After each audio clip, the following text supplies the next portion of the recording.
అందరికీ నమస్కారం. ఈరోజు మనం ఒక అద్భుతమైన యాత్రకు బయల్దేరుదాం. అదే విజయవాడ నగరానికి నడిబొడ్డున పవిత్ర ఇంద్రకీలాద్రి కొండపై కొలువయ్యున్న శక్తి స్వరూపిణి కనకదుర్గ అమ్మవారి ఆలయం. ఈ ఆలయం వెనుక ఉన్న కథ కేవలం ఒక మామూలు కథ కాదు. ఇందులో ఒక దేవత ఉంది, ఒక భయంకరమైన రాక్షసుడున్నాడు, ఇంకా ఒక పవిత్రమైన కొంద ఉంది. చెడుపై మంచి ఎలా గెలిచిందో చెప్పే ఈ గాథలో మనకు తెలియని ఎన్నో ఆసక్తికరమైన విషయాలున్నాయి. వాటిని ఇప్పుడు తెలుసుకుందాం. సరే, మరి మొదలు పెడదామా? ముందుగా ఈ ఆలయం ఎక్కడుందో చూద్దాం. ఎందుకంటే ఆ ప్రదేశానికే ఒక ప్రత్యేకత ఉంది. అదే దాని ఆధ్యాత్మిక ప్రాముఖ్యతను మరింత పెంచుతుంది. మనం మాట్లాడుకుంటున్నవి ఆంధ్రప్రదేశ్లోని విజయవాడ నగరం గురించి. అక్కడే పవిత్ర కృష్ణానది ఒడ్డున ఇంద్రకీలాద్రి అనే కొండపై ఈ ఆలయముంది.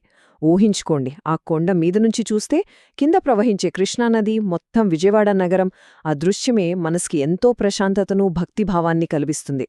సరే, ఈ ప్రదేశం ఇంత పవిత్రంగా మారడానికి కారణమేంటి? దాని వెనుక ఉన్న ఆ శక్తివంతమైన కథ ఏంటో ఇప్పుడు తెలుసుకుందాం.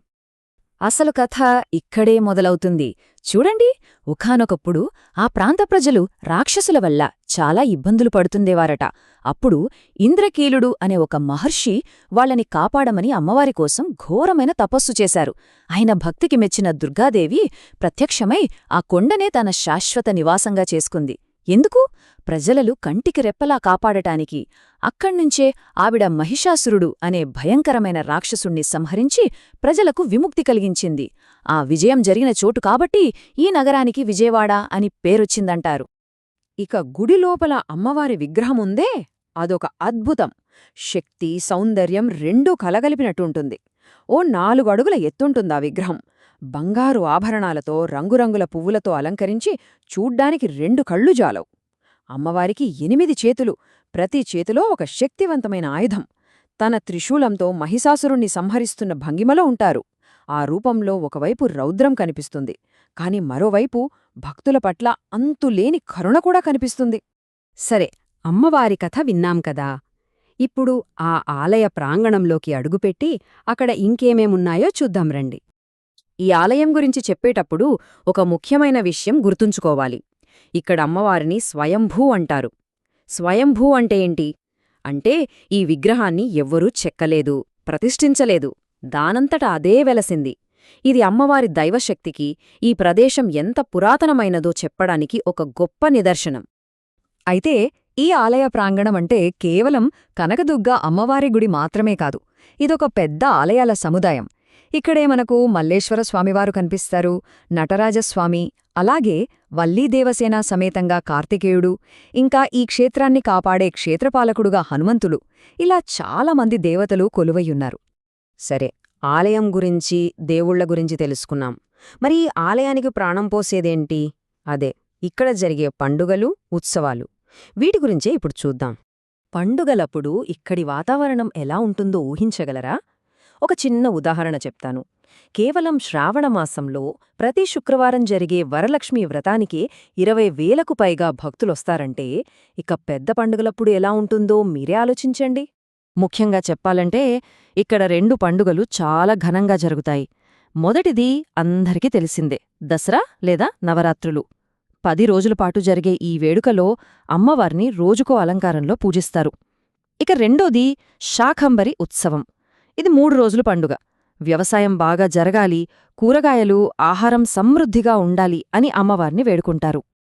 ఇందులో దసరా పండుగ చాలా చాలా ప్రత్యేకం.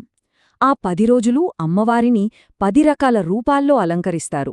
అంటే ప్రతిరోజూ అమ్మవారిది ఒక కొత్త అవతారం, ఒక కొత్త వేడుక. ఈ 10 రోజులూ భక్తులు అమ్మవారి విభిన్న శక్తులను, రూపాలను ఆరాధిస్తూ ఉంటారు. సరే, మనం పురాణాల గురించి మాట్లాడుకున్నాం, పండుగల గురించి మాట్లాడుకున్నాం. మరి వీటన్నింటికీ చారిత్రక ఆధారాలేమైనా ఉన్నాయా? ఈ ఆలయం ప్రాముఖ్యతకు చరిత్ర ఏం చెబుతోందో చూద్దాం. ఖచ్చితంగా ఉన్నాయి. ఈ పురాణ కథలకు చరిత్ర కూడా బలాన్నిస్తోంది. క్రీస్తు శకం 1229 నాటిది. అంటే దాదాపు 800 ఏళ్ల క్రితం చోళుల కాలం నాటి ఒక తెలుగు శాసనం దొరికింది. అందులో ఇంద్రకీలాద్రి కొండమీద ఉన్న మల్లేశ్వర స్వామికి విరాళమిచ్చినట్టు చాలా స్పష్టంగా రాసి ఉంది. అంటే ఈ కొండమీద పూజలు జరగడమనేది ఇప్పణ్నించో వస్తున్న ఆచారం అని దీనివల్ల మనకు తెలుస్తోంది. అలా గతాన్ని వర్తమానాన్ని కలుపుకుంటూ ఈరోజు ఈ కనకదుర్గ ఆలయం విజయవాడ నగరానికి ఒక చిహ్నంగా మారిపోయింది. విజయవాడ అంటేనే చాలా మందికి అమ్మవారి గుడి గుర్తొస్తోంది. లక్షలాది మంది భక్తులకు ఇదొక ప్రధాన యాత్రాస్థలం, వాళ్ల విశ్వాసానికి కేంద్రం. చూశారుగా, కనకదుర్గ ఆలయం కథ కేవలం ఒక గుడి కథ కాదు. ఇది మనల్ని ఒక పెద్ద ప్రశ్న దగ్గర ఆపుతోంది. అదేంటంటే, ఇలాంటి ప్రాచీన పురాణ కథలు ఈ ఆధునిక ప్రపంచంలో మన సమాజం మీద, మన సంస్కృతి మీద ఇప్పటికీ ఇంత బలంగా ఎలా ప్రభావం చూపుతున్నాయి? ఈ ఆలోచనతో ఈనాటి మన ప్రయాణాన్ని ముగిద్దాం.